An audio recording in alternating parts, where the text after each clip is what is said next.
ولا تعجل بالقرآن من قبل أن يقضى إليك وحيه وقل رب زدني علما. أتى رمضان فاقبل يا أخيا. Jangan terlepas daripada mengikuti siri video bimbingan Ramadan yang diterbitkan oleh Pondok At-Tawabin setiap hari bermula 30 hari bulan Mac 2022. فكم من صائم قد غاب عنا فهل من عبرة إن كنت حيا. بسم الله الرحمن الرحيم. السلام عليكم ورحمة الله وبركاته. إن الحمد لله نحمده ونستعينه ونستغفره ونعوذ بالله من شرور أنفسنا وسيئات أعمالنا. من يهده الله فلا مضل له ومن يضلل فلا هادي له. أشهد أن لا إله إلا الله وحده لا شريك له وأشهد أن محمدا عبده ورسوله صلى الله عليه وعلى آله وصحبه وسلم. أما بعد. Alhamdulillah, hari ini adalah hari yang ke-6 kita berpuasa di bulan Ramadan ini, dan kuliah bimbingan Ramadan kali ini insya-Allah kita akan lihat kepada satu perkara yang sangat penting, yang mana mungkin ramai yang salah faham. Ia ada bersangkut paut dengan orang-orang yang boleh berbuka puasa di bulan Ramadan, yang mana mereka mempunyai uzur yang dibenarkan oleh syarak. Yang ini ramai dah cerita dah.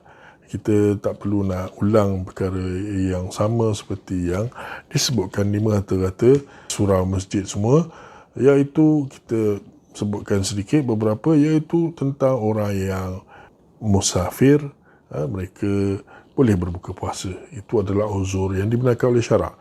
Satu lagi orang yang sakit, lagi orang yang tua, yang mana dia tidak larat nak berpuasa, ataupun mungkin orang yang sedang haid ataupun nifas, ataupun orang yang menyusu, dia ataupun dia hamil. Dan itulah antara yang mana boleh untuk dia berbuka puasa yang biasa kita dengar. Jadi yang itu semuanya berdasarkan kepada ayat juga, pada ayat Al-Quran. Jadi dalam ayat Al-Quran dan surah Al-Baqarah tu disebutkan beberapa uzur-uzur syar'i, yang mana itulah menjadi asas kepada hukum hakam yang diceritakan oleh para ustaz-ustaz dan ulama'.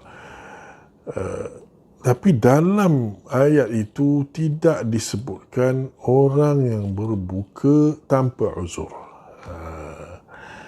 Hanya disebutkan uzur-uzur yang dibenarkan, tapi yang tak ada uzur tak ada disebutkan. Jadi macam mana?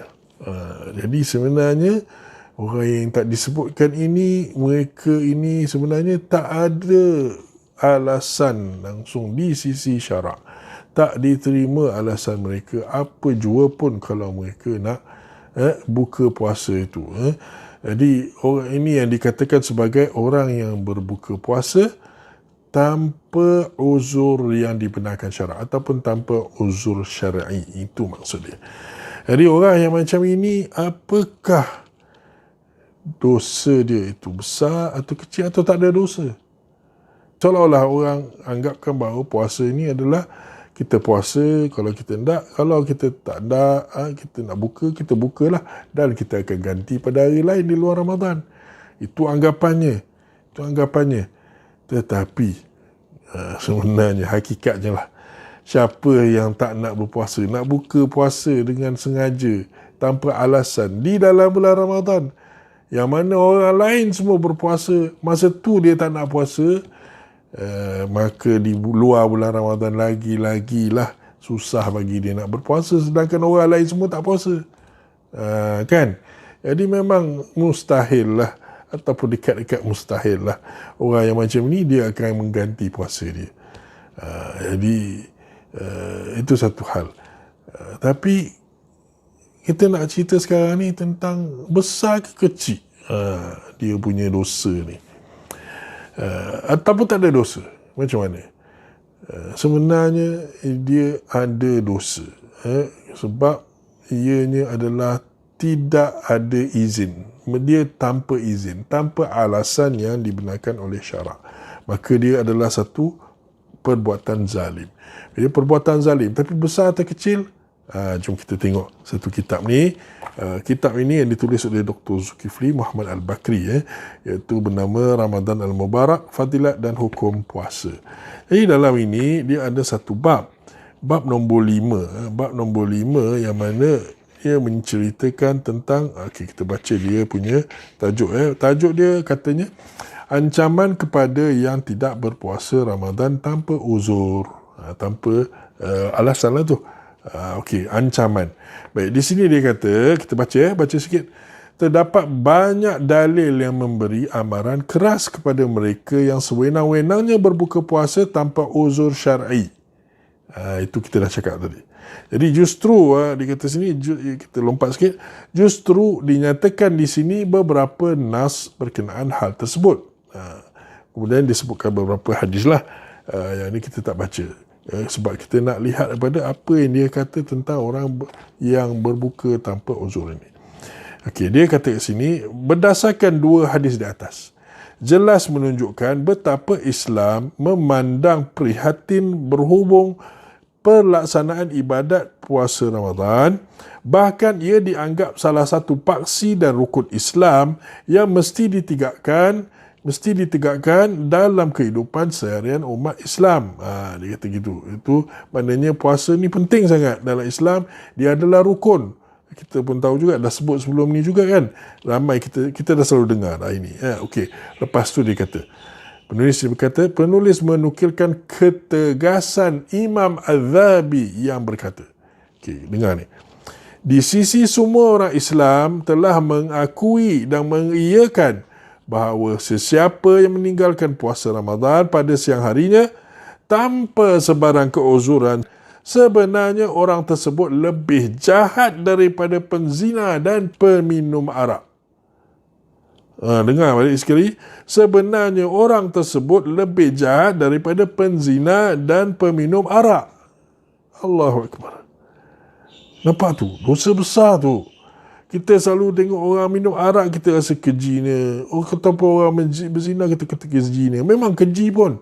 Memang dosa besar. Tapi tinggalkan puasa, dosa lagi besar. Ni dia. Kemudian katanya lagi, bahkan mereka mengesyaki keislaman orang yang tidak berpuasa. Kalau dia tak puasa langsung, ini orang Islam, ini Islam lagi ke tidak? Ulama macam tu, dia mengesyaki, dan menyangka dengan kafir zindik. Maknanya orang yang tak puasa ni, dia disangkakan sebagai, di pendirian ulama atau orang Islam, nampak orang ni macam orang kafir zindik dan menyeleweng dari ajaran Islam yang sebenar. Kuat, tegas kata-kata Imam Az-Zahabi ni. Tapi yang ini yang kita nak orang faham ni, bahawa kita sebenarnya jangan main-main, tak boleh main-main tentang berbuka puasa tanpa uzur ni.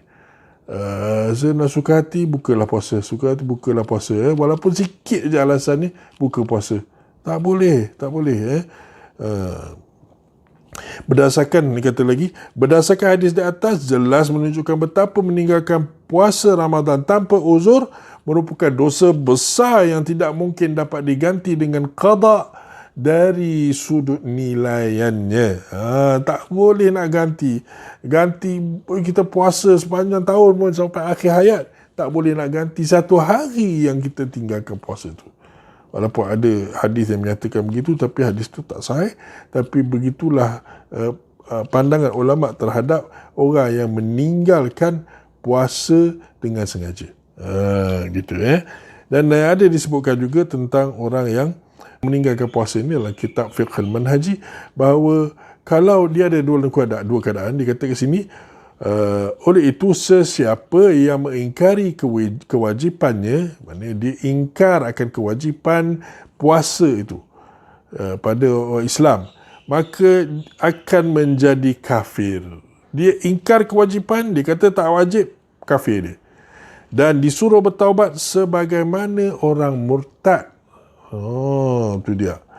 Tapi sekiranya dia ingkar lagi, dan enggan bertaubat, dia hendaklah dijatuhi hukuman bunuh. Sekiranya dia telah lama memeluk Islam dan tidak tinggal berjauhan daripada ulama. Maknanya dia ada tempat rujukan, ada, dan dia sudah lama dalam Islam. Maknanya tak syak lagi dia sepatutnya orang Islam yang tahu hukum hakam. Jadi kat sini kalau dia kata benda macam puasa ni tak wajib lah, macam tu dia dah kena suruh taubat. Kalau tak nak taubat juga dia kena hukum bunuh. Itu dia dalam negara Islam. Besar tak dosa tu?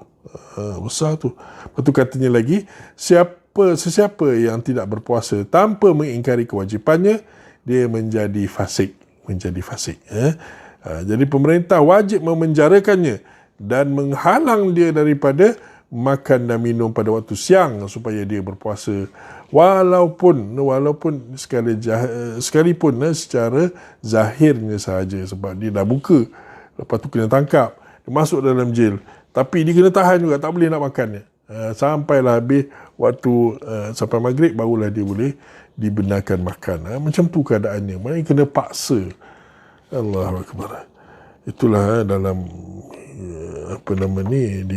kita ni banyak dah salah faham tentang agama, yang mana kita mungkin terpengaruh dengan masa kecil-kecil dulu kita disuruh berpuasa, lepas tu orang kata puasa separuh hari, lepas tu bila dia puasa nak dapat sepenuh hari tu, hari pertama seronok, hari kedua dia dah malas dah, tak apalah bagi dia buka. Jadi kita duk ingat macam tu, boleh buka, boleh puasa ikut suka hati. Tak boleh sebenarnya, tak boleh. Diwajibkan. Jadi harapnya kita faham sekarang ini. Jadi ana nak baca satu riwayat ini. Itu satu riwayat tentang mana Nabi SAW sedang ceritakan tentang azab orang yang meninggal puasa tanpa uzur ni. Okey. Hadis ini berbunyi macam ni. Abu Umar radhiyallahu ta'ala anhu, bahawa Nabi bersabda, ketika aku sedang tidur seorang diri, datanglah dua orang lelaki. Maksudnya ini malaikat lah. Datang dua orang lelaki dan dia menarik tanganku. Dab'i, dia dekat sini dia pegang bahagian sini, tangan lengan ini. Lengan ini diangkat keduanya, dibawa ke satu gunung yang tinggi yang tak rata. Lalu dia kata, Is'ad, naik. Kata pada Nabi, naiklah gunung tu. Nabi kata, aku tak boleh naik ni, aku tak mampu nak naik. Lepas tu dia kata mereka, kami akan bantu. Lalu Nabi pun naiklah sampai ke puncaknya yang rata di atas. Lalu Nabi SAW tiba-tiba dengar suara yang kuat. Suara-suara yang kuat. Jadi Nabi pun bertanya, apakah suara itu? Lalu mereka pun menjawab, itulah jeritan orang ahli neraka. Lalu Nabi SAW dibawa lagi berjalan. Kemudiannya tiba-tiba berada di kumpulan orang yang mana mereka ni digantung terbalik, kaki mereka di atas digantung, dipegang mana di bahagian urat keting tu dipegang di situ, dipegang ni dekat situ, ataupun mungkin dicangkuk di situ, Allah Ta'ala alam, tapi digantung di urat keting itu. Mana badan semua di bawah, dan mulut dia tu dia kata asdaquhum musyaqqatun asdaquhum, maknanya sini asdaq ni di kawasan ini koyak sampai ke belakang mungkin. Jadi bila koyak itu berdarah-darah keluar, itulah keadaannya yang Nabi SAW nampak. Nabi SAW bertanya, siapakah mereka itu? Lalu mereka menjawab, para malaikat negeri itu menjawab, mereka itulah orang yang berbuka puasa sebelum sampai waktunya. Sebelum sampai waktu untuk berbuka puasa, dia dah buka puasa dulu. Dengan sengaja lah ni maknanya. Tanpa alasan syar'i lah maknanya. Itulah dia punya azabnya. Itu dia punya balasan bagi orang seperti itu. Boleh bayangkan tak? Cuba bayangkan, bila kita nak buka puasa, kita nampak tak ada alasan. Jangan tu, walaupun kita seorang diri, orang lain tak nampak, tapi Allah nampak. fikirkan azab ni. Fikirkan azab ni, nak tak? Nak tak jadi orang yang seperti itu, digantung pada urat keting itu, kemudian dia, mulut dia tu koyak, rabak di sini dan berdarah-darah. Itu, Mahu tak macam tu? Kita ada yang mahu kalau dia ada otak yang sihat. Jadi semoga ianya bermanfaat. Sallallahu ala nabiyina Muhammad wa ala alihi wa sahbihi ajma'in. Walhamdulillah rabbil alamin. Assalamualaikum warahmatullahi wabarakatuh. وقل يا ربها قد جئت فاغفر ذنوبا كنت آتيها مليا ذنوبا كنت آتيها مليا